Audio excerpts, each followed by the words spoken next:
तो दोस्तों अब वक्त आ चुका है कि उज्बेकिस्तान में जाकर इंडिया का झंडा लहराने का। आप शायद कंफ्यूज हो गए होंगे कि मैं ऐसा क्यों बोल रहा हूं, पर यहाँ पे इंडियन फाइटर ओवैस याकूब की फाइट होने वाली है उज्बेकिस्तान में। पहला जो अपोनेंट तय हो चुका था ओवैस याकूब के अगेंस्ट जकरुद्दीन गफराव, वो दुम दबाकर भाग गया है और उसके अगेंस्ट एक नया अपोनेंट चुना गया है जो टर्की से बिलोंग करता है। उसका नाम है मेहमत खान ताजदोवन और ये फाइट होने वाली है ब्रेव सीएफ इवेंट में। मैं आपको डिटेल में बताऊंगा ओवैस याकूब की किस तरीके से प्रिपरेशन चल रही है ये वाले फाइट में, किस तरीके से उसने ट्रेनिंग कैंप लगाए, किस किसके साथ उसने ट्रेनिंग करी और उसके लाइफ के जर्नी के बारे में भी हम थोड़ा डिटेल में समझेंगे। आपको मैं बताऊंगा स्क्रैच से, और उसके साथ साथ मैं ये भी बताऊंगा कि कब और कहां ये फाइट देखी जा सकती है, क्या डेट्स है, क्या टाइमिंग्स है, इसके बारे में डिटेल में आपको सब समझा दूंगा। और उसके साथ साथ एपीएफसी इवेंट में यहाँ पे निरंजन ने बहुत बढ़िया परफॉर्मेंस करा, उसके ऊपर भी थोड़ा ओवरलुक करेंगे और ये भी समझेंगे कि क्या Indian mix martial arts grow कर रहा है,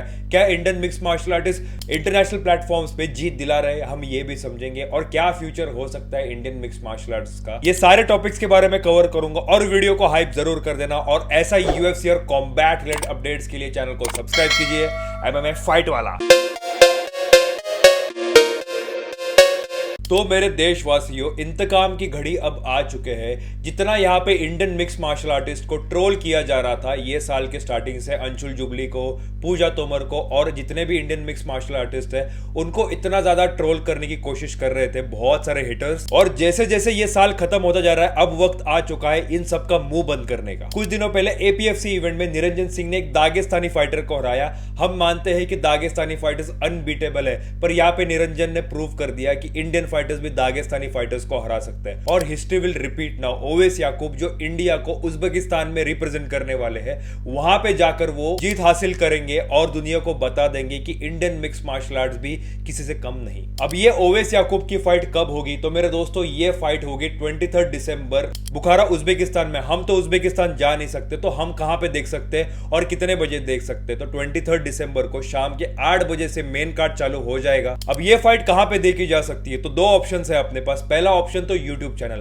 ब्रेव सीएफ का ऑफिशियल YouTube चैनल पे जब वो लाइव स्ट्रीमिंग करते हैं वहां पे आप जाके देख सकते हो, या फिर ब्रेव सीएफ का एक ऑफिशियल ऐप आता है तो आप वो डाउनलोड कर सकते हो। कुछ सब्सक्रिप्शन लेना पड़ेगा, उसकी फीस देनी पड़ेगी, वो लेकर आप ये फाइट देख सकते हो। यहाँ पे दो ऑप्शंस अवेलेबल है। तो मैं ये चीज को वापस रिपीट करता हूँ, 23 दिसंबर को शाम को 8 बजे से मेन इवेंट चालू हो जाएगा और आप YouTube चैनल या फिर ब्रेव सीएफ के ऑफिशियल एप्लीकेशन पे जाकर देख सकते हो। अब बात करते हैं ओवैस याकूब है कौन और इतनी ज्यादा हाइप क्यों बनी है इस बंदे की। तो अगर ओवैस भाई के बारे में बात करें तो इंडियन मिक्स मार्शल आर्ट्स में जितने भी सारे फाइटर्स एक्टिव फाइटिंग कर रहे हैं उसमें सबसे ज्यादा एक्टिव फाइटर्स में से एक वो है। और एक्टिव फाइटर इसीलिए कहना पड़ रहा है बिकॉज साल की तीसरी फाइट करने जा रहा है ओवैस भाई, और अक्सर हम देखते हैं कि साल में एक या दो ही फाइट करते हैं फाइटर्स, पर यहाँ पे थर्ड फाइट भी पिक कर चुके हैं। तो ओवैस याकूब बिलोंग करते हैं मुरान गांव से जो पुलवामा में है और पुलवामा कश्मीर में है, और काफी यंग एज से यहाँ पे थांगता ताइक्वांडो जैसे यहाँ पे मार्शल आर्ट्स वो ट्रेन कर रहे थे और अपने करियर की शुरुआत से ही 11 गोल्ड मेडल और उसके साथ साथ 6 silver medal national level competitions यहाँ पे जीती है।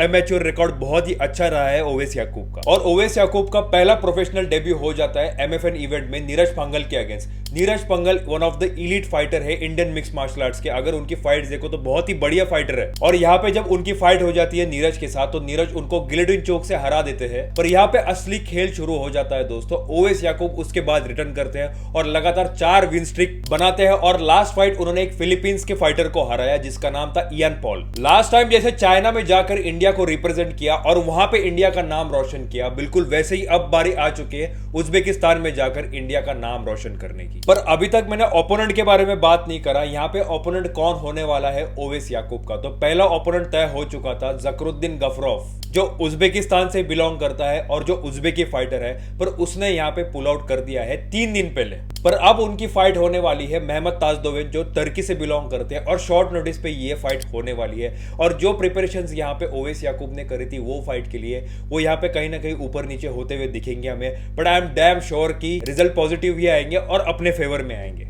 पर यहाँ पे ओवैस याकूब को एक एडवांटेज होते हुए दिखेगा। जो उनका अभी का ओपोनेंट है वो फेदर वेट से बिलोंग करता है, हालांकि वो डिवीजन में इतना ज्यादा पावर नहीं होता, और ओवैस याकूब जो लाइट वेट डिवीजन से बिलोंग करते हैं। तो यहाँ पे कहीं ना कहीं सारी चीजें ओवैस याकूब के फेवर में दिख रही है। और अब मैं इतना ज्यादा श्योर क्यों हूं कि ओवैस याकूब जीतेंगे, आप सबको पता नहीं होगा तो मैं एक चीज बताना चाहता हूं। ओवैस याकूब दुनिया के one of the finest place पे जाकर ट्रेनिंग कर रहे थे, जिसका नाम है दागिस्तान। दागिस्तान में जाकर वो ट्रेनिंग कर रहे थे, और जो फॉर्मूला है कम 2-3 इयर्स दागिस्तान एंड फॉरगेट, ये फॉर्मूला यहाँ पे ओवैस याकूब ने यूज करा है और वो जाके वहां पे ट्रेन कर रहे थे। यही नहीं, अभी और सुनिए।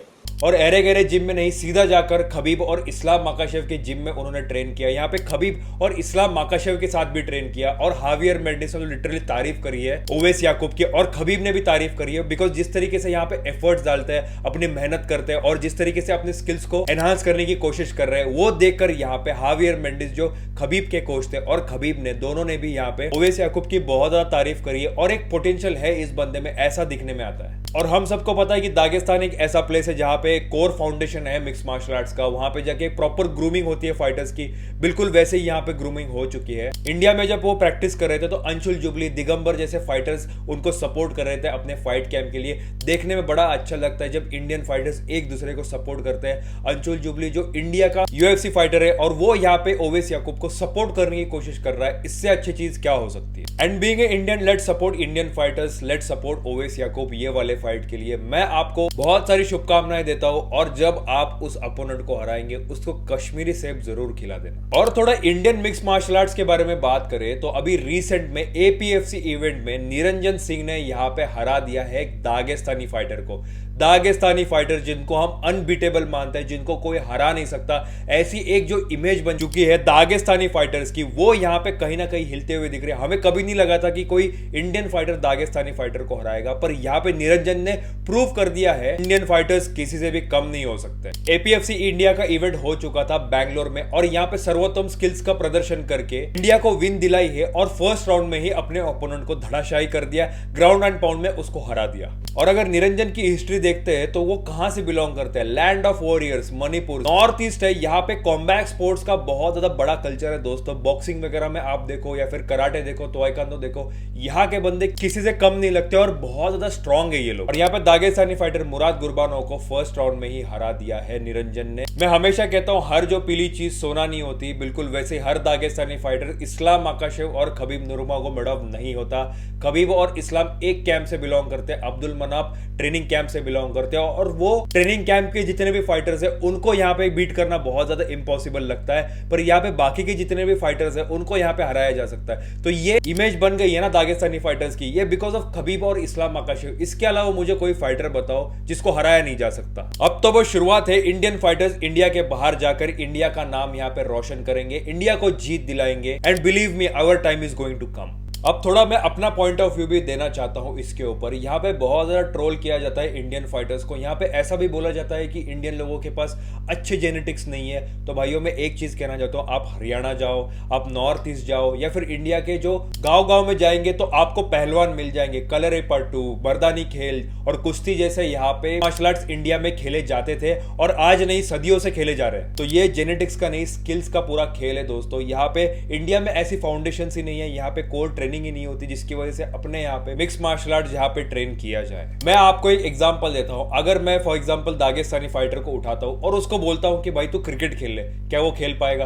क्या मैं उसको बोलूंगा कि तू फुटबॉल खेल ले, क्या वो खेल पाएगा? नहीं खेल पाएगा। तो क्या उसकी वजह से उसके जेनेटिक्स खराब है? अगर कोई बोल दे भाई तेरे जेनेटिक्स खराब है तो तू क्रिकेट नहीं खेल सकता, वो कितना सही होगा? बिल्कुल वैसे ही इंडिया में वो कल्चर ही नहीं है। दागिस्तान, रशिया और अमेरिका, अफ्रीकन कंट्री, ऑस्ट्रेलिया जैसे कंट्री में बहुत ज्यादा सुविधाएं है लोगों के पास। तो ये कोई जेनेटिक्स वेनेटिक्स का खेल नहीं है, ये सिर्फ स्किल्स का है। जिस दिन हमें सही ट्रेनिंग मिलेगी, अपने फाइटर्स को सही कोचिंग मिलेगी, तब इंडियन फाइटर्स रॉक करेंगे। तो ये था मेरा ओवरऑल रिव्यू, और ये सारे टॉपिक्स मैंने कवर कर दिए। मैं मिलता हूं आपको कुछ नए अपडेट के साथ नई वीडियो में। तब तक के लिए मैं आप सबका अलविदा लेता हूं, और साहिल साइनिंग ऑफ।